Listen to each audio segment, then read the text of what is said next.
Hello everyone, welcome to Editorial Insights where we discuss editorials to help you improve your comprehension vocabulary skills, and we discuss editorials from Monday to Friday at 10 a.m. सो आप practice mock की website पे banking courses purchase कर सकते हैं जो कि prelims से बिल्कुल बेसिक लेवल से मेंस लेवल तक सारे टॉपिक्स कवर करते हैं और हर टाइप के क्वेश्चंस हमने कवर किए हैं इसमें। और जो डिफ़िकल्टी लेवल है वो इजी से डिफ़िकल्ट लेवल हमने कवर किया। तो आप अब ये जो कोर्सेज़ हैं वो सब्जेक्ट वाइज भी परचेज़ कर सकते हैं। आपको कूपन कोड यूज़ करना है PM10 और आप 10% डिस्काउंट अवेल कर सकते हैं।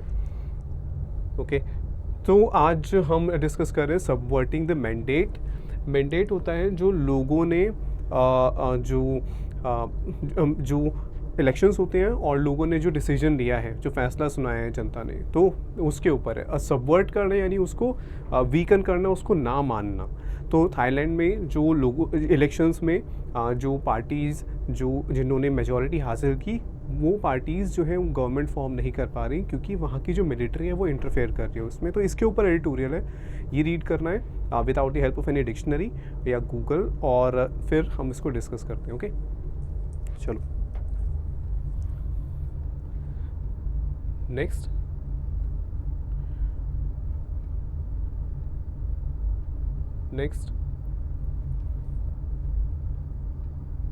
Okay, so in the parliamentary elections in May, Thai voters sent a clear message to the country's conservative military establishment। तो जो मई में इलेक्शंस हुए थे थाईलैंड में, जिसमें जो वोटर्स थे उन्होंने क्लियर एक साफ मैसेज भेजा था जो उस देश की कंजर्वेटिव मिलिट्री एस्टैब्लिशमेंट है।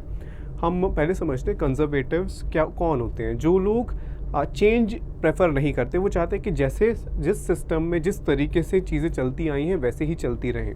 तो उस तरह की जो आइडियोलॉजी फॉलो करते हैं लोग, उन्हें हम कहते हैं कंजर्वेटिव। ओके, तो यहाँ पर जो मिलिट्री एस्टैब्लिशमेंट है, एस्टैब्लिशमेंट हम वर्ड एक बिज़नेस के लिए भी यूज़ कर सकते हैं, ठीक है, कि या एक होटल के लिए भी यूज़ किया जाता है एस्टैब्लिशमेंट। लेकिन यहाँ पर होटल या फिर एक बिज़नेस का मीनिंग नहीं है। यहाँ पर वो कह रहे हैं कि जो मिलिट्री एस्टैब्लिशमेंट है यानी कि वो लोग जो थाईलैंड में पावर में हैं, ठीक है, एस्टैब्लिशमेंट हो जो लोग कंट्रोल करते हैं कंट्री में पावर, और वो फिर उसको चेंज नहीं होने देना चाहते।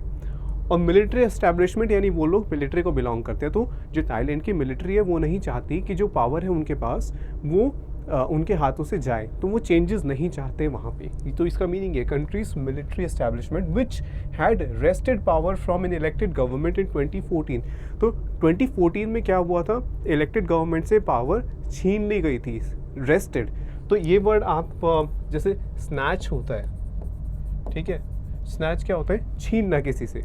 तो यहाँ पर फोर्सिबली एक इलेक्टेड गवर्नमेंट से पावर छीन ली गई थी मिलिट्री के द्वारा। तो यहाँ पर है which had rested power from an elected government in 2014 the reformist move forward. अब यहाँ पर देखो मूव फॉरवर्ड, M कैपिटल है, F कैपिटल, तो ये पार्टी का नाम है, ठीक है, द रिफॉर्मिस्ट। और जो पार्टी है वो कैसी है, रिफॉर्मिस्ट। रिफॉर्म क्या होता है, बदलाव, चेंज करना। तो रिफॉर्मिस्ट मतलब कि वो पार्टी कैसी है, वो बदलाव चाहती है, वो चेंजेस चाहती है।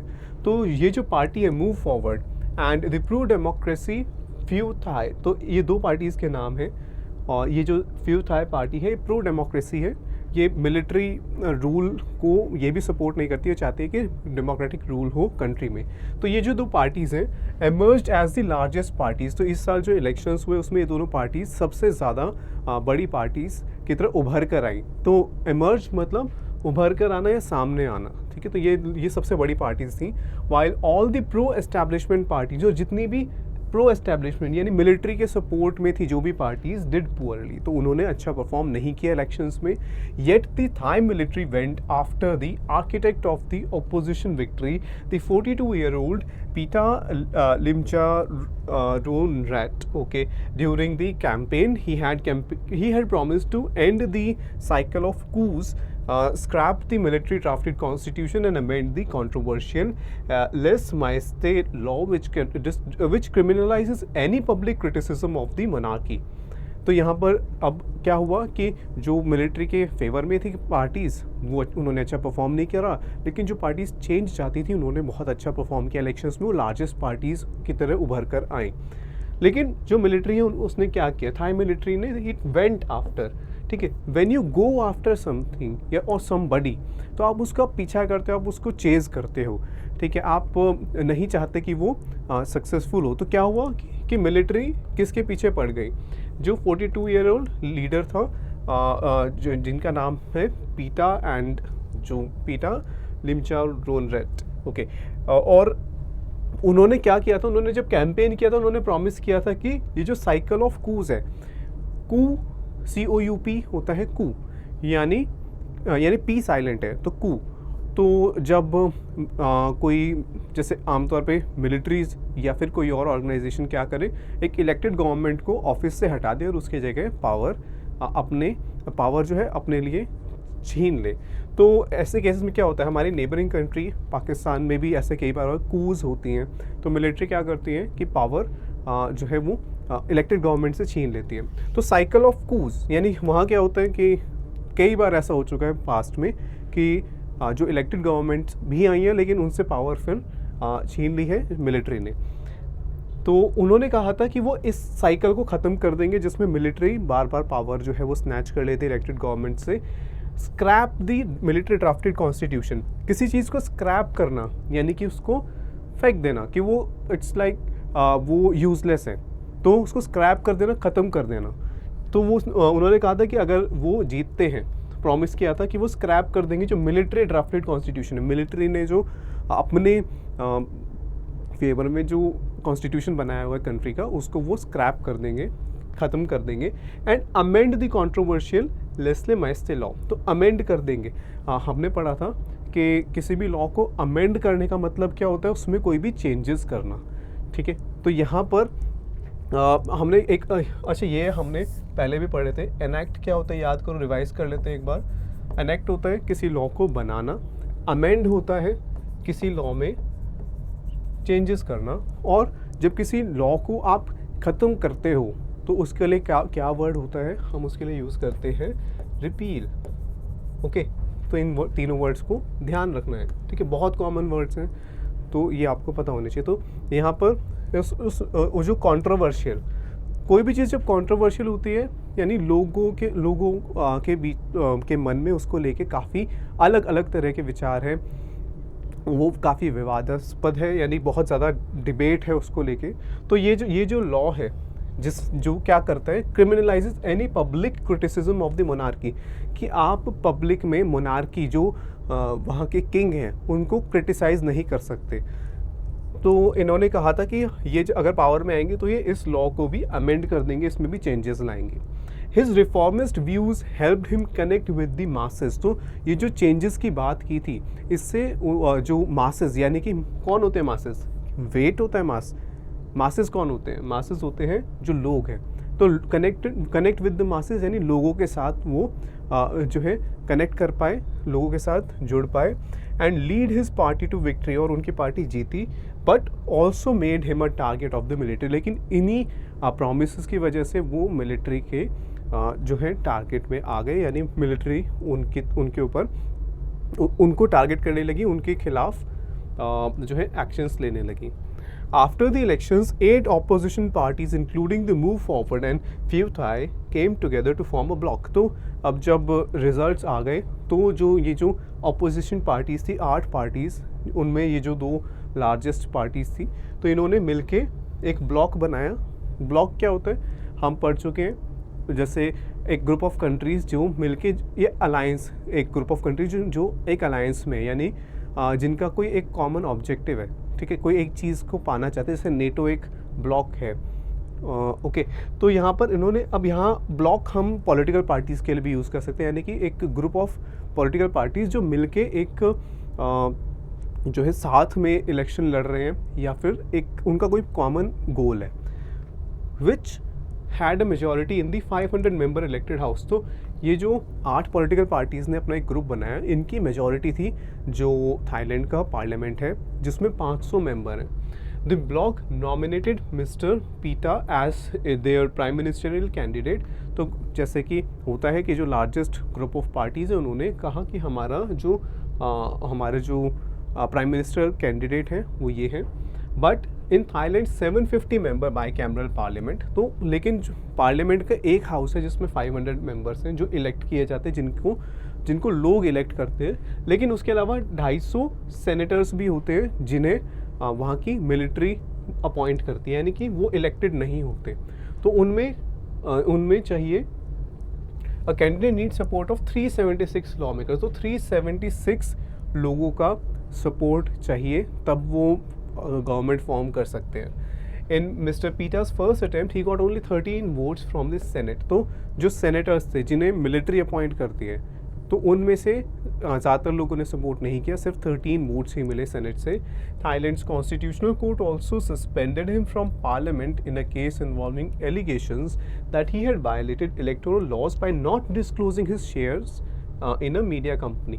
तो जो वहाँ की कोर्ट है, कॉन्स्टिट्यूशनल कोर्ट, उसने भी सस्पेंड कर दिया मिस्टर पीटा को पार्लियामेंट से।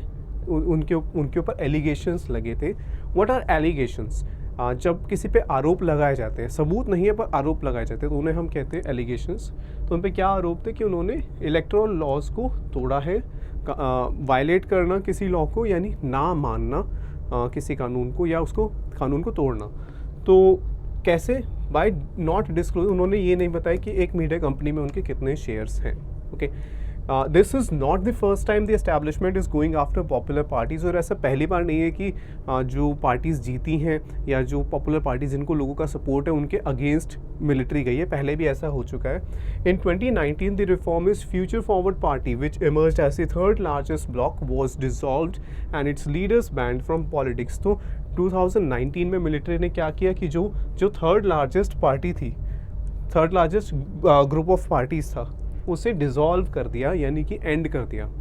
तो डिज़ोल्व करना होता है, एक तो आप शुगर डिज़ोल्व करते हो वाटर में घोलना, एक डिज़ोल्व होता है किसी चीज़ को ख़त्म कर देना, ठीक है।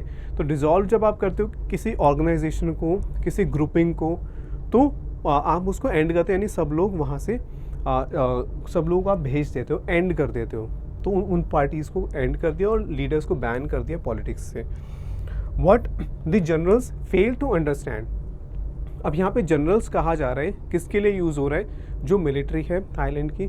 तो वो क्या नहीं समझ रहे? That the crackdown on pro democracy parties has not help स्वे पब्लिक मूड, कि जो उन्होंने जो ये क्रैकडाउन किया है, ठीक है, 4th या 5th टाइम आ रहा है क्रैकडाउन। क्रैकडाउन क्या होता है मीनिंग याद करो। जब कोई गवर्नमेंट या कोई अथॉरिटी किसी के अगेंस्ट कोई स्ट्रिक्ट एक्शन लेती है, तो उसके लिए वर्ड होता है क्रैक डाउन। तो यहाँ पर जो मिलिट्री ने जो स्ट्रिक्ट एक्शंस लिए हैं पॉलिटिकल पार्टीज़ के अगेंस्ट, वो उसने क्या किया? इट हैज़ नॉट हेल्प्ड स्वे पब्लिक मूड, कि लोगों का जो मूड है, लोगों के जो मन में जो उनके थॉट्स हैं, उनकी फीलिंग्स हैं, उनको स्वे नहीं किया। स्वे यानी इन्फ्लुएंस। तो जो लोग हैं वो इलेक्ट कर रहे हैं ऐसी पार्टीज़ जो चेंज लाएं, लेकिन मिलिट्री उनके अगेंस्ट एक्ट कर रही है। तो मिलिट्री के जो एक्शन है उसकी वजह से लोगों के जो विचार हैं वो नहीं बदले हैं, वो इन्फ्लुएंस नहीं हो पाए हैं। लोग अब भी रिफॉर्मिस्ट पार्टीज़ को ही वोट कर रहे हैं, ठीक है। और ये चीज़ जो मिलिट्री है वो नहीं समझ पा रही है। The move forward emerged from this vacuum. तो अब जब वो उन पॉलिटिकल पार्टीज़ को और उनके लीडर, उन पॉलिटिकल पार्टीज़ को डिसॉल्व कर दिया गया, ख़त्म कर दिया गया, और जो पॉलिटिकल लीडर्स हैं उन्हें बैन कर दिया गया इलेक्शंस लड़ने से, तो एक वैक्यूम क्रिएट हो गया थाईलैंड के जो पॉलिटिकल स्फीयर था वहाँ पे। और उस वैक्यूम क्या होता, कोई था ही नहीं। जब ऑपोजिशन के जो लोग थे उन्हें बैन कर दिया गया इलेक्शंस लड़ने से, तो उस टाइम पे जो ये मूव फॉरवर्ड जो थी पार्टी, वो एमर्ज हुई, यानी वो सामने आई, and became the largest party in parliament in 4 और 4 साल में वो सबसे बड़ी पार्टी बन गई। Thailand has also seen wide spread pro democracy protest. Thailand में जो है प्रदर्शन भी हुए हैं प्रो डेमोक्रेसी। प्रो क्या होता है? किसी चीज़ के फेवर में, तो प्रो डेमोक्रेसी यानी डेमोक्रेसी के फेवर में वहाँ पर प्रोटेस्ट भी हुए हैं। दो crushed by the Janata. Janata word use किया जाता है जो मिलिट्री है वहाँ की उसके लिए। तो मिलिट्री ने वो जो प्रो डेमोक्रेसी प्रोटेस्ट थे उन्हें भी क्रश कर दिया, यानी कि उनके अगेंस्ट भी स्ट्रिक्ट एक्शन लिया और उन प्रोटेस्ट को ख़त्म कर दिया। The एम्बर्स of public resentment still burn. भले ही मिलिट्री ने इतना स्ट्रिक्ट एक्शन लिया प्रोटेस्टर्स के अगेंस्ट, लेकिन जो एम्बर्स हैं वो अभी भी जल रहे हैं। अब एम्बर क्या होता है? एक होता है एम्बर, ठीक है, एक होता है एम्बर। तो जो ए वाला एम्बर होता है ये एक येलो कलर का एक फॉसिल कह सकते हो, एक येलो कलर्ड फॉसिल होता है, ओके। लेकिन जो एम्बर होता है ये होता है जब आप आग जलाते हो, ठीक है, आप लकड़ी जलाते हो या फिर आप कोल जलाते हो, तो आग बुझने के बाद फिर भी क्या होता है कि कुछ पीसेस होते हैं जो वुड के पीसेस होते हैं या फिर कोल के पीसेस होते हैं, वो फिर भी रेड हॉट होते हैं। ऑल्दो उसमें फ्लेम नहीं है, आग नहीं है, बट वो गर्म होते हैं और वो जो है फायर को स्टार्ट कर सकते हैं। तो उनको बोलते हैं एम्बर्स, EMBERS, हिंदी में हम कहते हैं अंगारे। तो EMBERS यानी कि जो अभी भी जो ऑल्दो वो प्रोटेस्ट को रोक दिया है, ख़त्म किया है मिलिट्री ने, लेकिन अभी भी एम्बर्स हैं, यानी कि वो फिर से दोबारा शुरू हो सकते हैं। तो the एम्बर्स of public resentment still burn, ठीक है। तो जो एम्बर्स किस चीज़ के एम्बर्स हैं? Public resentment. तो यहाँ पे कंपेयर किया गया है जो लोगों के मन में जो रिजेंटमेंट है, जो गुस्सा है मिलिट्री के अगेंस्ट, जो जिस तरह से मिलिट्री उन्हें ट्रीट कर रही है, तो उसके एम्बर्स अभी भी जल रहे हैं, ओके। अच्छा, स्टिल बर्न, हम इसकी जगह ये भी वर्ड यूज़ कर सकते हैं, स्मोल्डरिंग,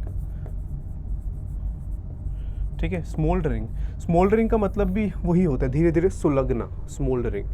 तो ये वर्ड भी यूज़ हो सकता है। तो ठीक है, तो ये इस सेंटेंस का मीनिंग ये है, the may election results were an opportunity for the Janata to seed power. अब जो इस साल मई में इलेक्शंस हुए, तो एक जो मिलिट्री थी उसके पास एक मौका था कि वो जो पावर है, वो जो नए इलेक्टेड पॉलिटिकल पार्टीज़ हैं, लार्जेस्ट पॉलिटिकल पार्टीज़, उन्हें पावर वो सौंप दे। सीड पावर मतलब टू ट्रांसफ़र पावर। वैसे तो सीड का मतलब होता है, हमने जब रशिया वाला एडिटोरियल रीड किया था तो उसमें था कि सीड नहीं किया वेस्टर्न कंट्रीज़ ने या रशिया ने। दैट मीन्स कि आपकी कोई डिमांड है, ठीक है, आप उस पोजीशन से पीछे नहीं हटते हो, आप कहते हो नहीं मुझे ये तो चाहिए ही। दूसरा मीनिंग है सीड का कि यहाँ पर सीड है जनता टू सीड पावर, यानी कि किसी को पावर ट्रांसफ़र कर देना। आप पीछे हट जाते हो और आप पावर ट्रांसफ़र कर देते हो। तो सीड मीन्स यहाँ पर ट्रांसफ़र करना टू अ लेजिटिमेट गवर्नमेंट, यानी कि जो इलेक्ट होके आई है गवर्नमेंट लेजिटिमेट है, यानी कि लीगल है, या कहें कि जो राइटफुल है, जिसका अधिकार है गवर्नमेंट फॉर्म करने का, तो वो उसको पावर ट्रांसफ़र करने का एक मौका था। But by blocking the winner from forming the government and suspending him from parliament, the generals have made it clear that they will not tolerate any call for reforms. तो अब क्या किया उन्होंने, जो स्टेप्स लिए उससे क्या चीज़ क्लियर हो गई कि वो जो जनरल्स हैं, जो मिलिट्री है, वो रिफॉर्म्स के लिए, चेंजेस के लिए बिल्कुल भी तैयार नहीं है। वो ये बिल्कुल टॉलरेट ही नहीं करेंगे, इस चीज़ को सहन ही नहीं करेंगे। This is a dangerous move that has taken Thailand a step closer to the Myanmar model. तो ये एक डेंजरस मूव है, मूव यानी कि स्टेप। तो यहाँ पे कि जिससे थाईलैंड जो है वो म्यांमार मॉडल के पास पहुँच गया। म्यांमार में क्या है कि सारी पावर मिलिट्री के पास है, ओके। तो where the military coup in 2021 saw the arrest of democratically elected leaders and civil war। तो म्यांमार के और क्लोज होता जा रहा है थाईलैंड, क्योंकि म्यांमार में भी मिलिट्री कू हुई थी और वहाँ पे मिलिट्री के पास सारी पावर है। और वहाँ पर क्या हुआ था कि जो डेमोक्रेटिकली इलेक्टेड जो लीडर्स थे, जो इलेक्शंस जीत के आए थे, उन्हें अरेस्ट कर लिया गया था और वहाँ पर फिर सिविल वॉर भी हुई थी। अलग अलग जो मिलिट्री थी वो ही एक पर्टिकुलर ग्रुप ऑफ पीपल के अगेंस्ट लड़ रही थी अपनी ही कंट्री में। The Thai opposition should stay united in the face of the military pressure tactics. तो इसमें ये सजेशन है कि जो थाई के जो ऑपोजिशन पार्टीज़ हैं उन्हें दे शुड स्टे यूनाइटेड, उन्हें साथ में ही रहना चाहिए, एक साथ यूनाइटेड रह के इन the face of military pressure tactics, यानी कि जो मिलिट्री प्रेशर टैक्टिक्स उनके ऊपर जो प्रेशर डाल रही है। टैक्टिक्स क्या होते हैं, जो अलग अलग तरीके होते हैं किसी चीज़ को करने के। तो अलग अलग तरीके से वो इन पार्टीज़ पे प्रेशर डाल रही है, तो उन्हें फिर भी साथ में रहना चाहिए and continue to push the senate to support the candidate who has the backing. तो उन्हें जो सेनेट है, सेनेट हमने पीछे पढ़ा था कि सेनेट के जो मेंबर्स हैं, जो जिन्हें मिलिट्री अपॉइंट करती है, तो वहाँ से भी उन्हें सपोर्ट चाहिए। तो इन पॉलिटिकल पार्टीज़ को पुश करना चाहिए जो सेनेट में मेंबर्स हैं कि वो सपोर्ट करें इन पॉलिटिकल पार्टीज़ के जो कैंडिडेट हैं जिसके पास बैकिंग है, सपोर्ट है सबसे ज़्यादा इलेक्टेड लॉ मेकर्स का। ठीक है, सो ये था। अब हमें थाईलैंड का पॉलिटिकल सिस्टम नहीं समझना, ठीक है, लेकिन ज़रूरी नहीं है कि हमारे सारे जो पैसेजेस हैं एग्ज़ाम में वो सिर्फ इंडिया सेंटर्ड ही हों। ठीक है, वो अलग अलग सिनेरियोज पे बेस्ड हो सकते हैं। तो आपको ये रीड करके इसमें से जो रिक्वायर्ड इन्फॉर्मेशन एक तो कॉम्प्रिहेंड करनी आनी चाहिए, और दूसरा कि आप इससे कोई भी क्वेश्चन आए कि चाहे वो हो कि कितने मेंबर्स होते हैं उस पार्लियामेंट में थाईलैंड के, ठीक है, कि या फिर क्या स्टेप लिया था जो थाईलैंड की मिलिट्री ने, या फिर what comparison has been drawn between Thailand and Myanmar. तो थाईलैंड और म्यांमार के बीच में क्या कंपैरिजन ड्रॉ किया कि जिस तरीके से थाईलैंड में मिलिट्री स्टेप्स ले रही है, अगर वैसा ही चलता जाता है तो थाईलैंड जो है वो म्यांमार मॉडल के और क्लोज आता जाएगा। तो उनका कंपैरिजन किया था वहाँ पे। ठीक है, तो ये सब चीज़ें क्लियर हैं, तो इस टाइप के क्वेश्चंस आप आंसर कर सकते हैं। ठीक है, तो जो इम्पोर्टेंट वर्ड्स एंड फ्रेजेस थे इस एडिटोरियल के वो ये रहे। नेक्स्ट है लूजिंग द ग्रिप। ठीक है, अब यहाँ पर किसी चीज़ पे आपकी कमान छूट जाती है, यानी कि आपका कंट्रोल किसी चीज़ से छूटने लगता है, तो हम कहते हैं कि आपकी ग्रिप कमज़ोर हो रही है। ओके, तो आपका कंट्रोल कम हो रहा है। और दूसरा यहाँ पर ग्रिप का मीनिंग, ग्रिप रेसलिंग में भी काफ़ी इंपॉर्टेंट होती है। जब दो रेसलर्स एक गेम में होते हैं, एक मैच में होते हैं, तो वहाँ पर ग्रिप बहुत इंपॉर्टेंट होती है। तो ये इन दोनों चीज़ों को लेकर ही ये टाइटल डिसाइड किया गया है। और ये है कि जिस तरीके से ट्रायल्स होते हैं किसी भी स्पोर्ट्स में, ट्रायल का मतलब क्या होता है कि जो अलग अलग कैंडिडेट्स हैं उन आपस में उनको कॉम्पीट कराया जाता है, ताकि जो बेस्ट हैं उन्हें आगे टूर्नामेंट में पार्टिसिपेट करने के लिए भेजा जाए। तो इंडिया से जो लोग जाते हैं इंडिया को रिप्रेजेंट करने एशियन गेम्स में, कॉमनवेल्थ गेम्स में, ओलंपिक्स में, तो वो कैसे सिलेक्ट होते हैं उसके ऊपर है कि उसका ट्रायल्स है। और ये स्पेसिफिकली रेसलिंग के ऊपर है। तो आप इसको क्विकली रीड कर लो, फिर हम डिस्कस करते हैं। नेक्स्ट,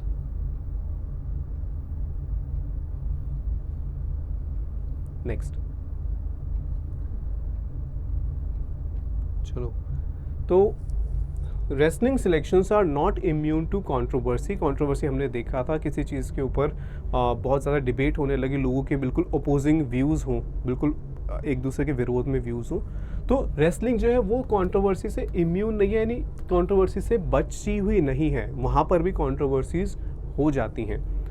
तो एवरी मल्टी डिसिप्लिनरी, अच्छा एक चीज़ का ध्यान रखना, इम्यून टू समथिंग, यानी कि टू यूजुअली हम यूज़ करते हैं प्रपोजिशन इम्यून के साथ। ओके, तो every multi disciplinary event arrives this time the Asian games with its share of court cases and controversies. तो जब भी कोई मल्टी डिसिप्लिनरी, यानी कि जहाँ पर बहुत डिफरेंट टाइप के स्पोर्ट्स होते हैं, या यहाँ पर मतलब डिसिप्लिन तो कुछ भी हो सकता है, यहाँ पर जो कॉन्टेक्स्ट है डिसिप्लिन का वो है स्पोर्ट। तो अलग अलग जिसमें जो स्पोर्ट्स होते हैं, वो कोई भी ऐसी इवेंट आती है तो उसके साथ क्या आते हैं, कोर्ट केसेस भी और कंट्रोवर्सीज भी आती हैं। ठीक है, इस टाइम कौन से गेम्स की बात हो रही है, एशियन गेम्स की। Vinesh Phogat and Bajrang Punia were granted exemption from trials and a direct entry into Asian Games as World Championship 2022 medalists. तो 2022 में ये जो दोनों रेसलर्स थे, इन्होंने वर्ल्ड चैम्पियनशिप जीती थी, और इसीलिए इनको एग्जेम्प्ट किया गया, इन्हें छूट दी गई कि इन्हें ट्रायल्स में पार्टिसिपेट नहीं करना पड़ेगा, इन्हें सीधा एशियन गेम्स में इंडिया को रिप्रेजेंट करने दिया जाएगा, क्योंकि इन्होंने वर्ल्ड चैम्पियनशिप जीती है 2022 में। ठीक है, डायरेक्ट एंट्री मिल गई इन्हें एशियन गेम्स में। But other aspirants to the same spots have challenge the decision in court. लेकिन जो बाकी लोग थे जो इंडिया को रिप्रेजेंट करना चाहते थे एशियन गेम्स में, उन्होंने इस डिसीजन को चैलेंज किया कोर्ट में। Now the courts are looking up the laurels the duo have brought to the nation. तो अब कोर्ट्स क्या कर रही हैं, वो देख रहे हैं कि वो देख रहे हैं कि क्या क्या लॉरल्स, व्हाट आर लॉरल्स, जो अचीवमेंट्स हैं, जो प्राइजेज़ हैं, जो ये सब चीज़ें जो इन्होंने जीती हैं कंट्री के लिए। द डुओ हैव, डुओ क्या होता है, दो लोगों की बात हो रही है यहाँ पर। कौन दो लोग हैं? Vinesh Phogat and Bajrang Punia. So they have brought to the nation a tough world championship medal should suffice as a credential. और यहाँ पर जो एडिटोरियल है, जो ऑथर है, वो ये कह रहे हैं कि और टफ वर्ल्ड चैम्पियनशिप मेडल, क्योंकि वर्ल्ड चैम्पियनशिप जीतना एक बहुत मुश्किल काम है, तो उन्होंने ये मेडल जीता है, तो इट शुड सफाइस, यानी कि सफिशिएंट होना चाहिए, ये काफ़ी होना चाहिए as a credential. What are credentials? कि आप किसी चीज़ के लिए आप सही कैंडिडेट हो या नहीं, यानी आप एशियन गेम्स में इंडिया को रिप्रेजेंट करने के लिए सही हो या नहीं, तो उसके लिए काफ़ी होना चाहिए कि उन्होंने वर्ल्ड चैम्पियनशिप जीती है। तो क्रेडेंशियल आपने कहीं और देखा होगा, जैसे लॉगिन क्रेडेंशियल्स हम बोलते हैं। तो आप अपना यूज़र आईडी और पासवर्ड डालते हो आप कहीं लॉगिन करने के लिए, लॉगिन क्रेडेंशियल्स। तो वहाँ पर क्रेडेंशियल्स का मतलब क्या होता है कि आप क्या सही में एक्सेस कर सकते हो जो इन्फॉर्मेशन आप एक्सेस करना चाह रहे हो, क्या आप are you the right person to do it. तो ऐसे ही यहाँ पर क्रेडेंशियल मतलब कि कोई भी काम करने के लिए कोई पर्सन सही है या नहीं, ठीक है, उसके लिए उसको हम बोलते हैं क्रेडेंशियल्स, जो भी उनकी अचीवमेंट्स हैं, जो उन्हें कोई भी काम करने के लिए एलिजिबल या राइट कैंडिडेट बनाते हैं। लेकिन भले ही वर्ल्ड चैम्पियनशिप एक जो यहाँ पर एडिटोरियल में कहा गया कि वर्ल्ड चैम्पियनशिप एक टफ जो है, एक बहुत डिफ़िकल्ट कंपटीशन है, और उसमें जीतना जो है वो एलिजिबल बनाना चाहिए इन रेसलर्स को इंडिया को रिप्रेजेंट करने के लिए एशियन गेम्स में। लेकिन yet the question remains why the selection process often leads to controversies. लेकिन क्वेश्चन तो ये अभी भी रहता है कि इतनी अक्सर ये कंट्रोवर्सीज क्यों होती हैं सिलेक्शन प्रोसेस को लेकर। And ranker despite wrestling being one of India's Olympic medal hopes. और रैंकर क्या होता है कि बहुत ज़्यादा जो है एक फीलिंग ऑफ एंगर या फिर जो है अनफेयर ट्रीटमेंट का जो फीलिंग होती है जो लंबे टाइम से चलती है, तो ये फीलिंग क्यों होती है, ठीक है।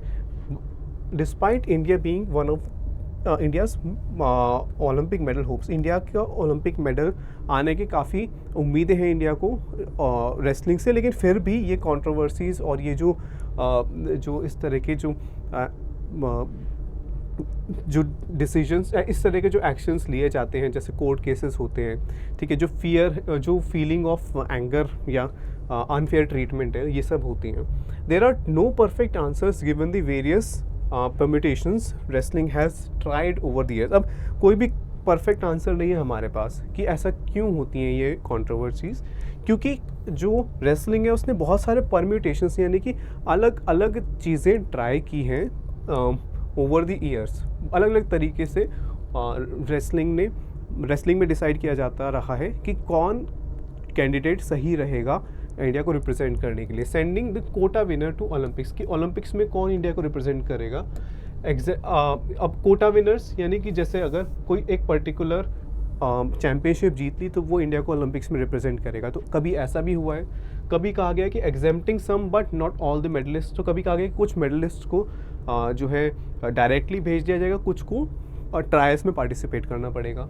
And holding trials in some categories but not others, कभी कभी ट्रायल्स होल्ड किए गए, यानी होल्ड करना एक तो होता है पकड़ना, लेकिन होल्ड करने का मतलब ऑर्गेनाइज करना भी होता है। तो यहाँ पर होल्डिंग ट्रायल्स और ऑर्गेनाइज करना ट्रायल्स, तो कभी कभी क्या हुआ, कुछ कैटेगरीज के लिए ट्रायल्स ऑर्गेनाइज किए गए, कुछ कैटेगरीज के लिए नहीं किया गया। तो ये बहुत अलग अलग अप्रोचेस फॉलो की गई हैं over the years. When done arbitrarily, arbitrary यानी कि रैंडम, बिना कोई लॉजिक फॉलो किए आप कोई भी डिसीजन ले लेते हो, तो डन आर्बिट्रेरीली यानी रैंडमली किया गया, the selections have a whiff of inconsistency. Inconsistency क्या होता है? कंसिस्टेंसी पहले कि कोई चीज़ जो है एक जैसी रहती है टाइम के साथ, तो वो कंसिस्टेंट है। इनकंसिस्टेंसी मतलब कि पहले आप कुछ डिसीजन लिया गया, बाद में फिर कुछ डिसीजन लिया गया, तो एक विफ ऑफ इनकंसिस्टेंसी आती है। विफ इज़ अ स्मेल, ठीक है, अ स्मेल। तो जब ये डिसीजंस इस तरह रैंडमली लिए जाते हैं तो फिर वहाँ से लगता है कि ऐसा लगता है कि इनकंसिस्टेंसी है, जो सिलेक्शन प्रोसीजर है उसके अंदर वो एक जैसा नहीं है। And make it difficult to follow any particular process as a precedent, और इसी वजह से हम अब इतने सारे अलग अलग तरीक़ों से सिलेक्शंस किए गए हैं, तो अब ये डिसाइड करना मुश्किल है कि किस प्रोसेस को हम एक प्रेसिडेंट बना दें। प्रेसिडेंट नहीं, प्रेसिडेंट तो प्रेसिडेंट राष्ट्रपति, ओके, प्रेसिडेंट, लेकिन एक प्रेसिडेंट, पहले, प्रेसिडेंट यानी पास्ट में कोई चीज़ हुई है और वो सही उसने वर्क किया, तो आप कहोगे ओके ये प्रेसिडेंट है, ऐसे किया जाता है, हमें आगे भी इस सिचुएशन में ऐसा करना चाहिए। तो अगर ट्रायल्स मान लो कि एक पर्टिकुलर तरीके से किए जाते हैं और उसमें कंट्रोवर्सीज नहीं होती, तो कहा जाता है कि ये प्रेसिडेंट है, इस तरीके से ये ट्रायल्स होते हैं, आगे भी ऐसे ही होने चाहिए।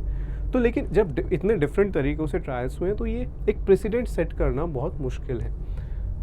Trials are sacrosanct in wrestling powerhouses like the US and Japan for processes set in stone with no exemptions offered even for defending Olympic champions. तो अब यहाँ पर बात अब कंपैरिजन हो रहा है जो रेसलिंग पावर हाउसेस, यानी कि जो कंट्रीज़ रेसलिंग में बहुत ज़्यादा स्ट्रॉन्ग है, जहाँ पे बहुत सारे जो रेसलिंग चैम्पियंस हैं जहाँ से आते हैं, यूएस और जापान की, तो वहाँ पर ट्रायल्स जो है वो सैक्रोसैंक्ट है, यानी कि एक और वर्ड हम यूज़ कर सकते हैं सैक्रोसैंक्ट की जगह, इनवायलेबल। वायलेबल मतलब जिसमें कुछ चेंजेस कर सकते हो, बदलाव कर सकते हो, ठीक है। लेकिन इनवायलेबल मतलब जिसमें आप कोई भी बदलाव नहीं कर सकते, उसमें कुछ चेंज नहीं किया जा सकता। सो ट्रायल्स आर सैक्रोसैंक्ट, यानी ट्रायल्स तो होंगे ही होंगे, उसमें कोई क्वेश्चन नहीं है, ठीक है। और प्रोसेसेस सेट इन स्टोन, कोई चीज़ जब सेट इन स्टोन होती है, यानी कि पत्थर की लकीर सेट इन स्टोन, बिल्कुल उसके अंदर कोई चेंज नहीं होगा, वो परमानेंट है, वो फिक्स्ड है। तो जो ऐसी प्रोसेसेस हैं वहाँ पे उन कंट्रीज़ में जिसमें कोई चेंजेस नहीं होते, विद नो एग्जेम्पशंस ऑफर्ड, किसी को कोई भी छूट नहीं मिलती, ठीक है। और डिफेंडिंग ओलंपिक चैंपियंस, किसी ने अगर ओलंपिक्स जीता है लास्ट टाइम, तो उसे भी कोई छूट नहीं मिलेगी, डिफेंडिंग चैंपियन को भी नहीं मिलेगी, और उन्हें भी पार्टिसिपेट करना पड़ेगा ट्रायल्स में। हाउएवर दिस सिस्टम वर्क्स, लेकिन वहाँ पर ये सिस्टम कैसे काम करता है उनका यूएस और जापान में, because this is announced well in advance, बहुत पहले से ही सब एथलीट्स को पता होता है कि ये तरीका होगा, इस तरीके से इस प्रोसीजर के थ्रू डिसाइड किया जाएगा कि कौन रिप्रेजेंट करेगा उस कंट्री को, ठीक है, well in advance. And no one wavers from the rules, कोई भी रूल्स से जो है वो भटकता नहीं है या फिर रूल्स से हटता नहीं है। वेवर करना, आप कोई चीज़ डिसाइड करते हो और फिर आप हेजिटेट करते हो, ठीक है, तो आप या कोई पाथ आपने डिसाइड किया फॉलो करना है और फिर आप उसको फॉलो करना नहीं चाहते या नहीं करते, तो ऐसा कोई नहीं करता वहाँ पे, सब लोग रूल्स को फॉलो करते हैं।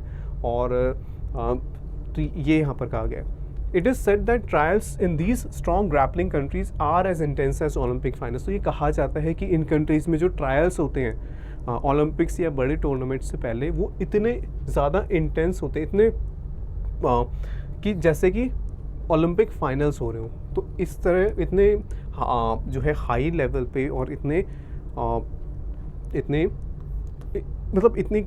हाई लेवल पर इतने ये जो ट्रायल्स जो है वो कंडक्ट किए जाते हैं। अच्छा, ग्रैपलिंग क्या होता है? ग्रैपल यानी wrestle.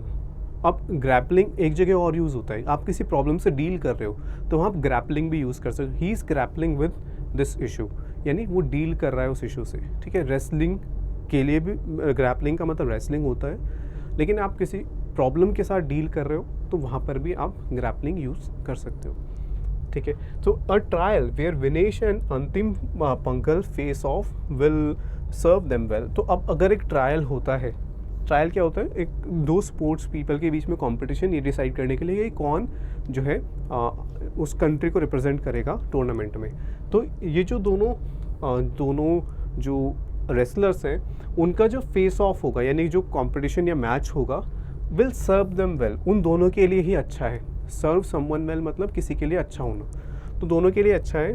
The current form of neither is known, क्योंकि दोनों की ही अभी क्या फॉर्म है ये नहीं पता, ठीक है। जो एग्जामिशन दी गई थी वो लास्ट ईयर जो टूर्नामेंट जीता था वर्ल्ड चैम्पियनशिप, उसके वो भी बहुत डिफ़िकल्ट चैम्पियनशिप थी, लेकिन अभी की जो फॉर्म है वो दोनों ही रेसलर्स की नहीं पता। विनेश ड्रब्ड अंतिम 7-0 द लास्ट टाइम। तो लास्ट टाइम इन दोनों का जो मैच हुआ था उसमें विनेश ने बहुत ज़्यादा ड्रब करना क्या होता है कि बहुत ज़्यादा बड़े मार्जिन से किसी को हरा देना, ठीक है, बहुत बुरी तरह हरा देना। तो 7-0 से हरा दिया था last time, but that was some time back, लेकिन वो कुछ टाइम पहले हुआ था, ठीक है। अंतिम 2 should be tested for she sometimes struggles to make weight. और जो दूसरी रेसलर है अंतिम, उनका भी टेस्ट होना चाहिए, क्योंकि कभी कभी she struggles to make weight, मतलब कि रेसलिंग में वेट के बेसिस पे आप पार्टिसिपेट करते हो एक टूर्नामेंट में, तो कभी कभी वो करेक्ट वेट पे नहीं होते हैं। तो ये कहा गया है यहाँ पे, for the sake of match fitness and their own conditioning and preparedness a single trial closer to the games would make perfect sense.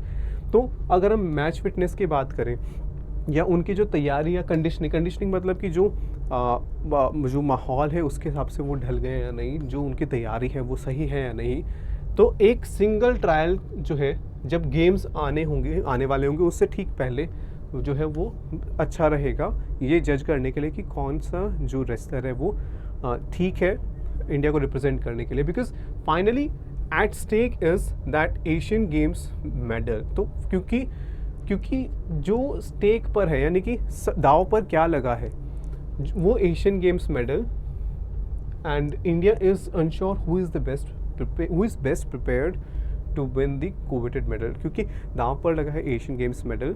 और जो है इंडिया अनश्योर है, हमें नहीं पता कि कौन जो है वो सबसे ज़्यादा अच्छे से तैयार है, प्रिपेयर्ड है उस मेडल को जीतने के लिए। कोवेटेड का मतलब क्या होता है, अगर आप कोई चीज़ बहुत स्ट्रांगली डिज़ायर करते हो, बहुत ज़्यादा स्ट्रांगली चाहते हो कोई चीज़ पाना, तो हम क्या वर्ड यूज़ करते हैं, कोवेट करना, COVET, ठीक है, ये वर्ब है। और यहाँ पर कोवेटेड जो उसकी पास्ट पार्टिसिपल फॉर्म है वो एज एन एडजेक्टिव यूज़ है, कोवेटेड मेडल, यानी ऐसा मेडल जिसे सब पाना चाहते हैं। सो ये था हमारा द इंडियन एक्सप्रेस से एडिटोरियल, और जो इम्पोर्टेंट वर्ड्स एंड फ्रेजेस थे वो आप यहाँ देख सकते हैं। So I hope you enjoyed this session. Please let us know in the comment section. Thank you.